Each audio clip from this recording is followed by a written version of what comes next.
Globe, Latitudes and Longitude. Lesson 2, Part 2. किसी भी जगह का पता लगाने के लिए लैटिट्यूड्स के अलावा भी कुछ पता होना चाहिए। अब जैसे पैसिफिक ओशियन के टोंगा आइलैंड्स और इंडियन ओशियन में मॉरिशस आइलैंड्स दोनों एक ही लैटिट्यूड 20 डिग्री साउथ पर स्थित हैं। इनकी सही जगह का पता लगाने के लिए ईस्ट और वेस्ट लोकेशन का भी पता लगाना होता है। इसके लिए नॉर्थ पोल से साउथ पोल तक कुछ इमेजिनरी लाइंस बनाई गई हैं।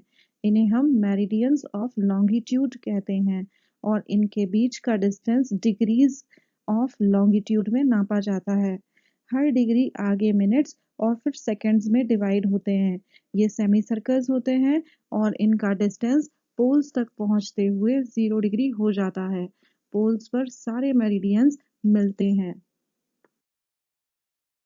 सारे मेरिडियंस बराबर होते हैं, इसलिए मेरिडियंस को नंबर देना डिफिकल्ट होता है। इसी कारण से सभी कंट्रीज ने मिलकर डिसाइड किया कि ग्रीनविच, जहां पर ब्रिटिश रॉयल ऑब्जर्वेटरी है, वहां से सबसे पहला मेरिडियन पास होगा। इसे प्राइम मेरिडियन कहते हैं। इसकी 0 डिग्री लॉन्गिट्यूड है और यहाँ से 180 डिग्री ईस्टवर्ड और 180 डिग्री वेस्टवर्ड काउंट करते हैं। प्राइम मेरिडियन और 180 डिग्री मेरिडियन अर्थ को दो इक्वल पार्ट्स में डिवाइड करता है, जिसे ईस्टर्न और वेस्टर्न हेमिस्फेयर कहते हैं। इसलिए किसी भी प्लेस का लॉन्गिट्यूड ईस्ट के लिए लेटर ई और वेस्ट के लिए लेटर डब्ल्यू से जाना जाता है। यह कहना सही है कि 180 डिग्री ईस्ट और 180 डिग्री वेस्ट दोनों सेम मेरिडियन कहलाते हैं। ग्लोब पर अगर लॉन्गिट्यूड और लैटिट्यूड हमें पता है तो किसी भी जगह का पता लगा सकते हैं। अर्थ, मून और प्लैनेट्स की मूवमेंट के आधार पर टाइम का पता लगाया जा सकता है। सूरज रोज उगता है और डूबता है। यह समय बताने का सबसे अच्छा तरीका है। जब प्राइम मेरिडियन पर सूर्य की किरणें बिल्कुल सिर पर होती है, तो इस मेरिडियन पर सभी जगहों पर दोपहर होती है। जैसे जैसे वेस्ट से ईस्ट की तरफ अर्थ घूमती है, तो ईस्ट ग्रीनविच टाइम से आगे और वेस्ट ग्रीनविच टाइम के पीछे की ओर चलेगा। इसे हम ऐसे पता लगा सकते हैं। हमारी पृथ्वी 360 डिग्री 24 घंटे में रोटेट करती है।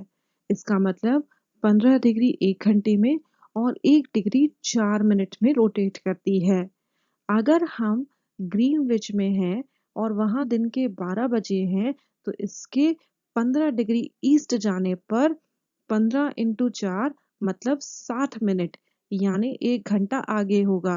पर अगर हम 15 डिग्री वेस्ट जाएं तो 1 घंटा पीछे होगा। इसका मतलब वहां 11 बजेंगे।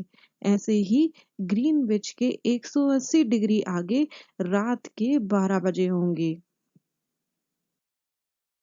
अलग-अलग मेरिडियंस पर अलग-अलग जगह पर उनका लोकल टाइम होता है। जैसे इंडिया में गुजरात के द्वारका और आसाम के डिब्रूगढ़ में 1 घंटा 45 मिनट का डिफरेंस आता है।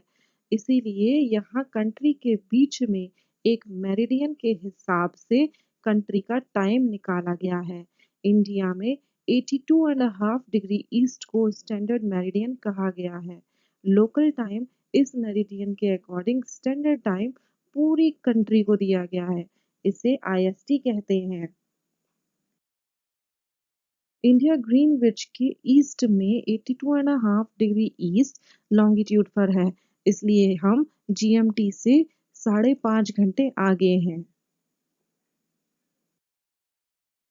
कई कंट्रीज में लॉन्गिट्यूडनल एक्सटेंट ज़्यादा है। इस कारण उन्होंने एक से ज़्यादा टाइम जोन रखे हुए हैं। जैसे रशिया में 11 टाइम जोन्स हैं। हमारी पृथ्वी को 24 टाइम जोन्स में डिवाइड किया गया है और हर जोन में 15 डिग्री लैटिट्यूड कवर होता है। तो यहाँ हमारा होता है सेकंड लेसन खत्म। नेक्स्ट लेसन नेक्स्ट सेशन में। Thank you. Good bye.